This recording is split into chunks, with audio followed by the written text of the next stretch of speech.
안녕하세요. 남자 사람입니다. 오늘은 당신 거기 있어 줄래요? 23번째 시간. 그럼 시작하겠습니다.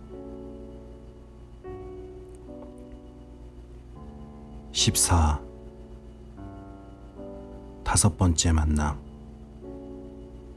당신이 아무리 피하려고 했어도 일어날 일은 일어난다. 당신이 아무리 원해도 일어나지 않은 일은 일어나지 않는다. 라마나 마하르시. 모든 건 운명이다. 운명은 절대 바꿀 수 없다고 하는 사람들조차 길을 건너기 전에 좌우를 살피는 것을 나는 보았다. 스티븐 호킹. 샌프란시스코 1976년. 엘리엇의 나이 30. 10월, 11월, 12월. 미래로부터 소식이 끊긴 지 3달이 훌쩍 지나갔다. 겉으로 보기에 삶은 제자리를 찾은 것 같았다. 엘리엇은 병원에서 환자들을 치료하느라 바빴고 일리나는 범고래와 어울리느라 짬이 나지 않았다. 매트는 포도 농장을 운영하느라 여념이 없었다. 아무리 태어나려 했어도 엘리엇은 불안감을 떨쳐버리지 못한 채 살얼음 위를 걷듯 조마조마한 심정으로 살고 있었다. 엘리엇의 사소한 행동 하나하나까지 모두 마음이 쓰였고 미래로 돌아간 그가 언제 다시 나타날지 마음을 졸이며 기다렸다. 그러다 보니 어떤 날은 모든 게 꿈이었으면 하는 마음이 들기도 했다. 그와의 만남이 진정 머릿속에서만 벌어진 일이라면? 전혀 불가능한 일은 아니었다. 많은 사람들이 업무 과다로 스트레스를 호소하고 있었고 그 역시 마찬가지였다. 스트레스가 심각해지면 충분히 우울증이나 현실 감각 상실로 이어질 수 있는 문제였다. 모든 게 병 때문이었다면 나쁜 추억 정도로 치부해버리면 그만이었다. 진정 그렇다면 오죽 좋을까. 샌프란시스코의 겨울이 찾아왔다. 추위에 얼어붙은 잿빛 도시에 크리스마스 캐럴과 휘황찬란한 장식들이 흥을 불어넣었다. 12월 24일 새벽. 엘리엇은 기분 좋게 병원으로 출근했다. 휴가를 떠나기 전 마지막 당직을 서는 날이었다. 일리나가 저녁에 도착하면 함께 호룰룰루로 떠나 야자수 밑에서 유유자적하며 크리스마스 휴가를 보내기로 약속돼 있었다. 화급을 다투는 앰뷸런스가 병원 주차장에 도착할 때는 아직 미처 날이 밝지 않은 새벽 시간이었다. 앰뷸런스의 들것에는 중화상을 입은 여자가 누워 있었다. 30분 전 하이트 애쉬베리의 한 건물에서 화재가 발생했다. 마약 상습 복용자들이 간혹 불법 점거에 사용하는 낡고 허름한 건물이었고 즉시 출동한 소방관들은 초기에 불길을 잡는 데 성공했다. 환각 상태에 빠진 사람에게는 절정의 시간인 새벽 5시에 젊은 여성 하나가 휘발유 한 통을 몸에 붓고 성냥을 그어댄 것이 화재의 원인으로 밝혀졌다. 나이 20의 이름이 에밀리 덩컨인 젊은 여성은 이제 죽음을 눈앞에 두고 있었다. 엘리엇은 응급실에서 외과 의사 한 명이 필요하다는 연락을 받고 즉시 달려갔다. 몸을 숙여 환자의 상태를 살핀 그는 끔찍한 상처에 충격을 받았다. 몸 전처에 3도 화상을 입어 성한 곳이 없었다. 다리와 등, 흉부는 심하게 타 변형되어 있었고 머리카락은 타서 없어져 버렸고 얼굴은 원래의 형태를 도저히 알아볼 수 없을 지경이었다. 환자는 상반신과 양쪽 가슴에 광범위하게 수축성 화상을 입은 탓에 흉부 협착으로 숨을 쉬지 못했다. 엘리엇은 호흡을 돕기 위해 2군데 측면 절개를 하기로 결정했지만 막상 가슴 부위에 메스를 대려고 하는 순간 끔찍한 상처에 놀라며 뒤로 한 발짝 물러섰다. 그는 다시 집중하기 위해 잠시 눈을 감고 두려움을 떨쳐버리려 애썼다. 결국 의사라는 직업의식이 감정을 제 앞에 떨지 않고 수술을 시작할 수 있었다. 의료진은 오전 내내 에밀리 주위에서 동분서주하며 최선을 다해 치료에 임했고 극심한 통증을 덜어주기 위해 혼신의 노력을 쏟아부었다. 하지만 상처가 심각해 그녀를 소생시키는 것은 불가능하다는 결론에 도달했다. 상처 부위가 너무 광범위해 호흡 기능이 떨어진 데다 신장이 정상적으로 작동하지 않았기 때문이다. 일단 환자를 안정시키고 기다리는 수밖에 다른 방법이 없었다. 오후가 되어 병실 문을 밀고 들어간 엘리엇의 눈에 온몸에 붕대를 감은 채 링거를 꽂고 있는 에밀리의 모습이 보였다. 병실 안에 흐르는 적막감이 기분을 으스스하게 했다. 모니터에서 흘러나오는 박동 소리만이 병실의 정막을 깨트리고 있었다. 엘리엇은 병상으로 다가가 에밀리의 상태를 살펴보았다. 헤로인 효과가 사라져 의식이 되돌아온 것 같았지만 죽는다는 사실을 자각할 수 없을 만큼 혈압은 위험한 수준이었다. 그는 일면식도 없고 이제 의사로서 아무런 조치도 해줄 수 없는 환자 옆에 조용히 앉았다. 가족을 찾지 못해 그녀의 마지막 가는 길을 지켜봐줄 사람도 없었다.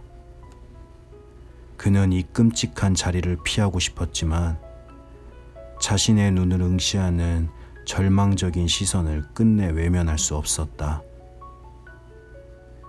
그는 그녀의 공포 어린 눈빛에서 그 역시 아직 해답을 얻지 못한 질문을 읽었다. 엘리엇은 어느 순간 에밀리가 무슨 말을 하려고 애쓰는 것을 알 수 있었다. 몸을 기울여 산소 마스크를 들었을 때 얼핏 아파요라는 말을 들은 듯했다.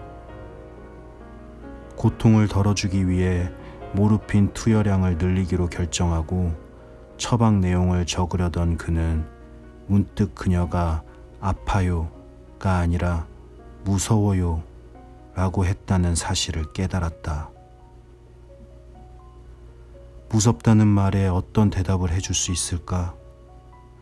사실 자신도 두렵다고, 살려주지 못해 유감이라고, 오늘 같은 날은 사람으로 살아간다는 사실 자체가 어처구니 없게 느껴진다고. 엘리엇은 그녀를 두 팔로 감싸 안고 두려움을 가라앉혀주고 싶었다. 왜 이런 바보 같은 짓을 했어? 도대체 어쩌다가 마약 중독자가 되어 그 초라한 건물을 무단 점거하는 신세가 된 거야. 얼마나 사는 게 괴로웠으면 20살밖에 안 된 여자가 몸에 휘발유를 들이붓고 불을 붙인 거야. 엘리엇은 그렇게 따져묻고 싶었지만 의사가 취할 행동으로 적절하지 않았기에 최대한 연민의 정을 발휘해 그녀 곁을 지키기로 결심했다. 침상 옆에서 그녀의 마지막 가는 길을 지켜줄 수 있는 사람이 아무도 없었기 때문이다. 크리스마스 이브였고 병원은 최소 인원으로 돌아가고 있는 실정이었다. 사실 병원의 시스템 자체가 이런 일을 위해 있는 건 아니었다. 병원은 치료가 목적이지 죽음을 앞둔 환자나 호스피스를 위해 존재하는 시설은 아니었다. 에밀리는 갈수록 호흡이 가빠지며 온몸을 떨었다. 엘리엇은 아무리 모르핀을 투여해도 끔찍한 고통을 완전히 해소시켜주지 못한다는 사실을 알고 있었다. 살아있는 한 지금 그의 눈에 절박하게 응시하고 있는 그녀의 눈길을 절대로 잊을 수 없으리라는 것도 알고 있었다. 의사로서 산전수전 다 겪었다고 생각하는 베테랑도 많았지만 그거야말로 오산일 뿐이다. 어떤 경험으로 최악의 상황을 겪었다고 생각하기 일쑤지만 사실 최악은 미래형일 뿐이다. 의사로 살다 보면 항상 한술 더 뜨는 최악의 상황을 만나게 되니까. 병실에 있게 된 지 2시간이 지났다. 오후 3시가 되어 근무 시간이 모두 끝났고 그는 살며시 자리에서 일어섰다. 다시 올게요. 그녀에게 다시 오겠다고 약속한 엘리엇은 복도로 나와 엘리베이터 버튼을 눌렀다. 일리나에게 연락해 공항으로 마중을 나갈 수 없게 되었다는 것과 한밤중이 되어서야 집으로 돌아갈 수 있을 것이라 말하고 양해를 구할 생각이었다. 그는 병원의 전화부스에서 그녀가 아직 출발하지 않았기를 바라면서 오션월드의 전화번호를 눌렀다. 전화를 받은 교화원에게 일리나와 연결해달라고 부탁했다. 여보세요? 일리나의 목소리가 들려왔다. 안녕? 막 일리나와 통화하려던 그는 전화가 끊겼다는 사실을 깨닫게 되었다. 누가 차단기에 손을 대 전화를 끊어버린 것이다. 깜짝 놀라 뒤돌아보니 시간 여행자가 등 뒤에서 바싹 밀착한 채 서 있었다. 바로 오늘일세. 그가 말했다. 오늘이라니요. 오늘이 바로 일리나가 사고를 당해 죽게 되는 날이란 말일세. 그들은 함께 병원 옥상의 테라스로 올라가자는데 의견 일치를 보았다.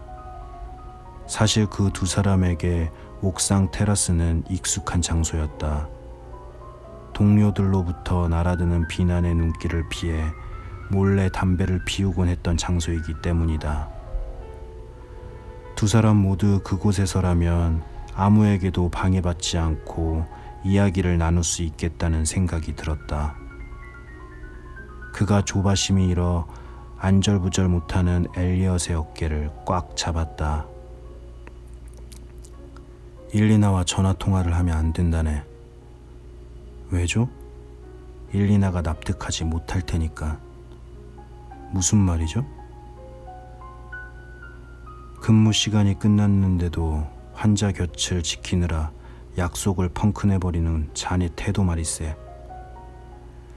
그녀를 못 본 지 3주쯤 되었을 걸세. 그녀는 자네가 공항으로 마중 나와 함께 저녁 시간을 보내길 학수 고대하고 있어. 엘리엇이 그 말에 항변하고 나섰다. 끔찍한 화상을 입고 죽어가는 환자란 말입니다. 지금 그 아가씨 곁을 지킬 사람이 아무도 없고, 그리고 자네가 애써 설명하지 않아도 모두 알고 있네. 30년 전 나는 밤새 그녀 곁을 지켰고 지금까지도 그날 일이 눈에 선하다네. 그가 정말 안 됐다는 듯 말했다. 그 다음에 어떤 문제가 생겼는데요? 새벽이 되어 병원 문을 나서는 내게 너무나 충격적인 소식이 기다리고 있었지. 일리나가 죽었다는 것이었어. 그의 목소리에 새삼 울컥하는 감정이 실려 있었다. 엘리엇은 그의 말에 납득이 가지 않는다는 듯 거세게 팔을 뿌리쳤다. 그 여자 환자와 일리나의 죽음이 대체 무슨 관계가 있죠?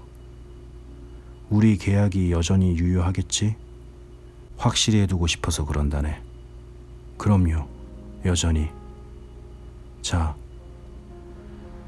그럼 자네가 일리나와 전화통화를 하면 어떤 일이 벌어지게 되는지 들어보게. 그는 한스러운 목소리로 오랫동안 얘기했다.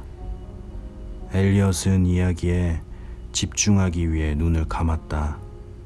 그의 머릿속에서 마치 영화를 보는 것 같은 영상들이 이어지고 있었다. 여보세요? 안녕, 나야. 무슨 일이야? 아무리 때를 써도 당신을 위해 준비한 크리스마스 선물이 뭔지 안 가르쳐 준다니까?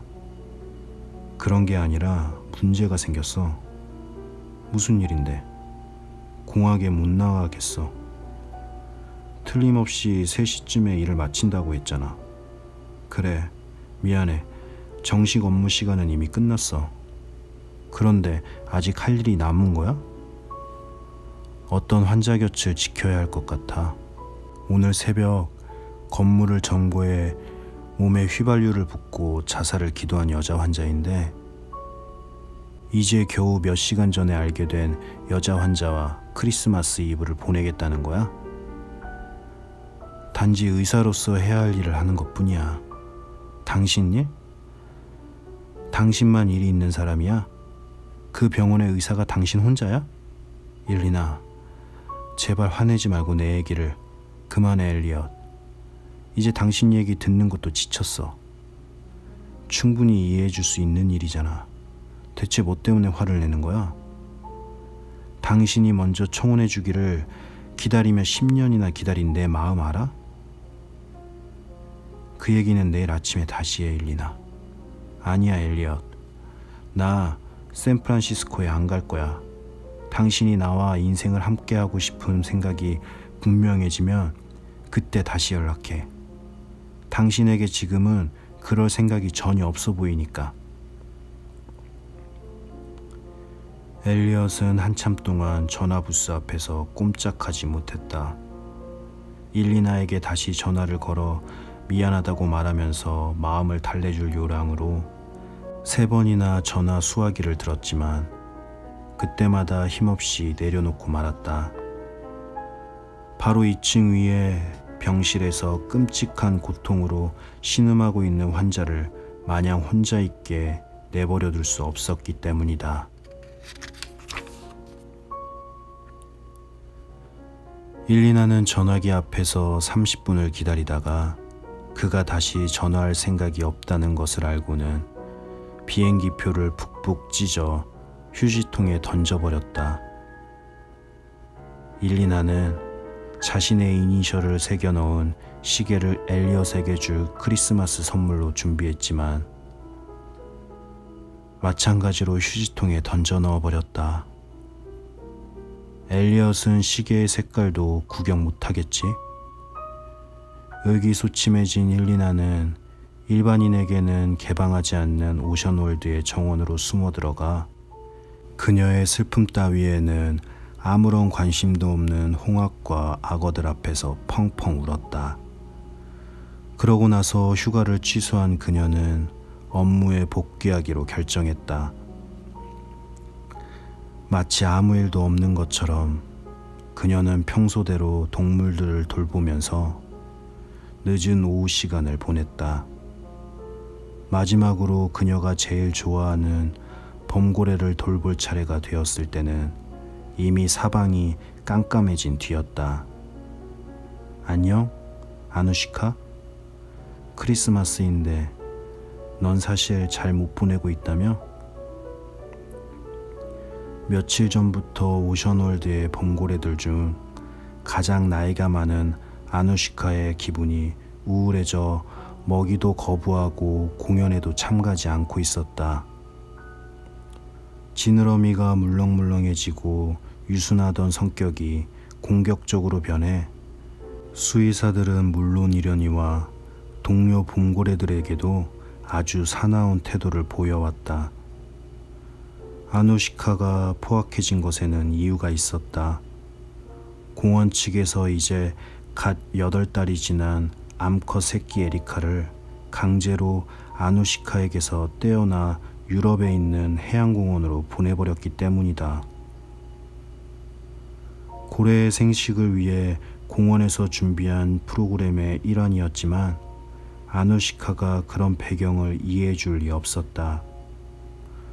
20시간도 넘는 비행 동안 새끼 고래 에리카는 어르고 달래줄 수의사 한 명 없이 고철 연기 안에 들어가 꼼짝없이 틀어박혀 있어야 할 것이다. 어처구니 없는 짓이야.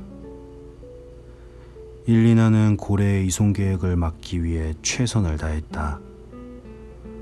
고래들을 인위적으로 격리시키게 될 때 나타나는 후유증을 줄줄이 열거하며 설득했지만 경영진은 경제적인 이유를 들어 그녀의 충고를 받아들이지 않았다. 오션월드는 고래 포획 금지령에 대비해 포획 상태에서의 번식 방법을 찾아내려고 애쓰는 중이었다. 자, 이리 와 아가. 일리나가 물 위로 몸을 숙여 수족관 가장자리로 유인해 보려 했지만 아누시카는 좀처럼 나올 생각이 없어 보였다. 제자리에서 빙글빙글 매물돌던 아누시카는 미친 듯이 날뛰며 애달픈 울음소리를 토해냈다. 일리나는 무엇보다 아누시카의 면역체계가 약해질까 염려되었다. 겉모습과는 달리 이 거대한 봄고래들은 아주 작은 세균에도 치명적인 상처를 입을 수 있는 동물들이었다. 콩팥과 폐에 세균이 감염되는 일도 허다했다. 6달 전에는 수족관의 수컷 대장격인 조이킹도 폐혈증에 걸려 혹독한 고생을 치렀다. 보잘것없는 세균에도 맥없이 당하는 존재가 바로 봄고래였고 그들의 타고난 운명이었다. 사방이 막힌 수족관에 갇힌 채 화학약품을 처리한 물속에서 철퍼덕거리며 비타민과 항생제를 달고 살아야 하는 고래의 삶은 관광객들이 무심코 생각하는 것처럼 그리 이상적이지 않았다. 물론 고래의 공연이야말로 장관에 해당되지만 인간과 별 차이가 없는 인지 능력을 지닌 이 예민한 동물들에게는 그 자체가 일종의 모욕일 수 있었다. 아누시카가 느닷없이 돌진하더니 수족관의 금속 가드레일에 머리를 들이받기 시작했다. 그만둬 아누시카. 일리나가 고래를 물러나게 하기 위해 물속에 긴 막대기를 집어넣었다. 그녀는 전에도 자살 성향을 보이는 봄고래를 본 적이 있었다. 그녀가 보기에 아누시카는 자해를 하려는 게 분명했다. 걱정이 된 그녀는 생선을 몇 마리 집어던져주며 고래의 생각을 돌리려 애썼다. 착하지? 옳지. 착하지 우리 예쁜이? 점차 힘이 빠지면서 고래는 안정을 되찾은 듯 보였다. 잘했어 아누시카. 일리나는 조금 마음이 놓였다. 그런데 가만히 보니 수면이 가느다란 핏줄기로 뒤덮이고 있었다. 안 돼. 자해를 시도한 아누시카가 부상을 입은 게 분명했다. 일리나가 수면 가까이 몸을 숙였다. 얼핏 보니 턱 부분에 상처를 입은 듯했다. 그때 일리나는 아무리 급해도 수의사의 철칙을 지켜야만 했다. 봄고래가 공경성을 보일 때 물속에 들어가는 것은 위험했다. 확실하게 호의를 보일 때만이 물속에 들어가야만 했다. 비상벨을 울려 동료들에게 알렸어야 마땅한 일이었다. 하지만 엘리엇과의 말다툼 때문에 기분이 울적했던 그녀는 경계심을 늦추고 말았다. 그녀는 아누시카가 발광하며 빙글빙글 돌아치고 있는 수족관 안으로 뛰어들었다. 일리나가 가까이 다가오고 있다는 것을 감지한 봄고래가 입을 떡 벌리며 그녀를 덮쳐 바닥으로 끌고 내려갔다. 필사적으로 발버둥을 쳤지만 그녀는 고래의 어마어마한 힘을 감당할 수 없었다. 일리나가 가까스로 물 위로 떠오를 때마다 고래는 조금도 틈을 주지 않고 그녀를 다시 물속으로 처박아 버렸다. 수영이 능숙한 일리나는 호흡을 멈춘 상태에서 몇 분 정도야 물속에서 견딜 수 있었다. 하지만 길이 6m에 몸무게가 4톤이나 나가는 봄고래와 오랫동안 대적하기란 불가능했다. 더 이상 숨쉬기 곤란해진 순간 그녀는 필사적으로 수면 위로 떠올라 산소를 흡입했다. 그 다음 수족관 가장자리를 향해 안간힘을 다해 헤엄쳐갔다. 거의 다다른 순간 그녀는 뒤를 돌아다보았다. 눈 깜짝할 사이에 고래의 집채만한 꼬리 지느러미가 무서운 속도로 그녀를 덮쳤다. 격렬한 충격을 받아 정신이 가물가물해진 그녀는 맥없이 가라앉으며 바닥으로 끌어내려갔다. 폐에 소금물이 들어차는 동안 약간의 의식이 남았던 그녀는 몇 년 동안이나 돌봐온 아누시카가 왜 그리도 난폭하게 굴었는지 생각해 보았다. 분명 그 의문에 해답은 없었다. 수족관 생활이 결국 고래의 머리를 돌게 만든 게 분명했다. 마지막으로 떠오른 생각은 그녀가 사랑하는 엘리엇이었다. 둘이 함께 늙어가리라 믿었는데 이렇게 30도 되지 않아 먼저 죽는다는 것이 서글펐다. 인간이 운명을 선택하는 게 아니라 운명이 결정하는 것을 따라야 하는 존재가 바로 인간 아니던가? 산다는 게 다 그런지도 모르지. 죽음의 물결이 두려움에 떨며 어둠 속에 갇힌 그녀의 발목을 잡고 있었다. 건너편 세계로 기우뚱 넘어지기 직전 그녀에게 간절한 후회로 남은 단 한 가지 생각이 있었다. 엘리엇과 싸우며 헤어졌고 그의 뇌리에 영원히 간직할 자신에 대한 마지막 이미지가 회환과 원망으로 얼룩졌다는 것이었다.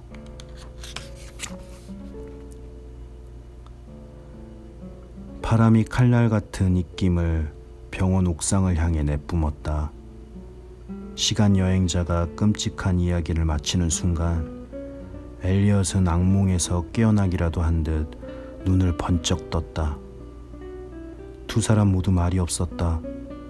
한 사람은 방금 알게 된 끔찍한 사실에 몸서리가 쳐지는 듯했고 다른 사람은 아직도 자신이 말한 내용의 충격으로 벗어나지 못한 듯했다.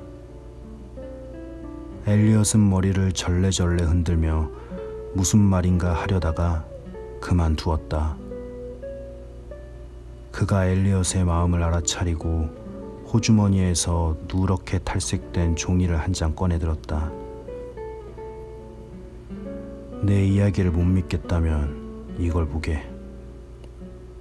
엘리엇이 낚아채듯 종이를 빼앗아 들었다. 마이애미 헤럴드지에서 오려낸 오래전 기사였다. 색은 누렇게 변색되었지만 신문의 발행 날짜는 바로 다음 날인 1976년 12월 25일자로 되어 있었다. 엘리엇은 일리나의 사진이 크게 실린 신문 기사를 훑어내려갔다. 범고래에게 죽음을 당한 젊은 여수의사. 지난밤 오션월드에서는 범고래 한 마리가 정확히 알 수 없는 이유로 자신을 돌보던 수의사를 공격해 사망에 이르게 한 끔찍한 사고가 발생했다. 고래가 자신을 도와주려던 수의사 일라나 크루이즈를 공격해 익사시키기까지는 불과 몇 분도 걸리지 않았다. 사고의 정확한 경위가 아직 밝혀지지 않았지만 피해자가 안전수칙을 철저히 지키지 않은 것이 사고의 원인인 것으로 추정되고 있다. 사고 경위는 아직 조사 중이며 공원의 수족관 관리부서에서는 이번 사건과 관련해 일체의 입장을 밝히지 않고 있다. 신문에서 눈을 뗀 엘리엇의 눈에 안개 속으로 멀어져가는 그의 실루엣이 보였다. 이제부터는 자네가 나설 차례라네. 그는 그렇게 소리치고는 철문을 열고 사라져버렸다. 엘리엇은 마치 버려진 사람처럼 한동안 넋을 잃은 채 옥상에 남아있었다. 그의 말을 믿어야 할지, 믿는다면 어떻게 해야 할지 도무지 감이 잡히지 않았다. 그러나 마냥 의문에 사로잡혀 있을 때가 아니었다. 지금은 의혹에 품을 때가 아니라 행동할 때였다. 옥상을 내려온 그는 전화부스를 향해 황급히 계단을 뛰어내려갔다. 내일 벌어질 일 따위는 중요하지 않다. 무슨 대가를 치른들 어떠리 사랑하는 여자를 구하리라. 다른 건 중요하지 않다. 날듯이 로비에 도착한 엘리엇은 전화부스에 수화기를 집어들고 일리나의 전화번호를 눌렀다. 마치 몇 분처럼 긴 몇 초가 지나갔고 드디어 일리나가 전화를 받았다. 여보세요? 안녕, 나야. 무슨 일이야? 아무리 때를 써도 당신을 위해 준비한 크리스마스 선물이 뭔지 안 가르쳐 준다니까. 잊지 않았지? 예정대로 공항으로 마중 나갈게. 나도 어서 보고 싶어. 나도. 당신 목소리가 이상해. 아무 문제 없는 거야? 아니, 난 괜찮아. 수화기를 내려놓은 엘리엇은 병실로 돌아갔지만 차마 환자와 눈길을 마주칠 용기가 나지 않았다. 당직 간호사에게 때맞춰 그녀를 들여다봐 달라고 부탁한 그는 외투를 걸쳐 입고 주차장을 향해 걸어갔다. 방금 전에 한 행동이 정말로 나와 일리나의 미래를 바꿔놓을 수 있을까? 원래 전하려던 말 대신 다른 말을 했다고 과연 정해진 운명이 바뀔 수 있을까? 차를 향해 걸어가는 동안 풀리지 않는 의문이 머릿속에서 마구 뒤엉켰다. 엘리엇은 기계적으로 담배에 불을 붙인 다음 몸을 덮이기 위해 호주머니에 손을 찔러 넣었다. 코트 주머니에서 굴러다니는 신문기사가 손에 잡혔다. 그 순간 번쩍 어떤 생각이 머리를 스치고 지나갔다.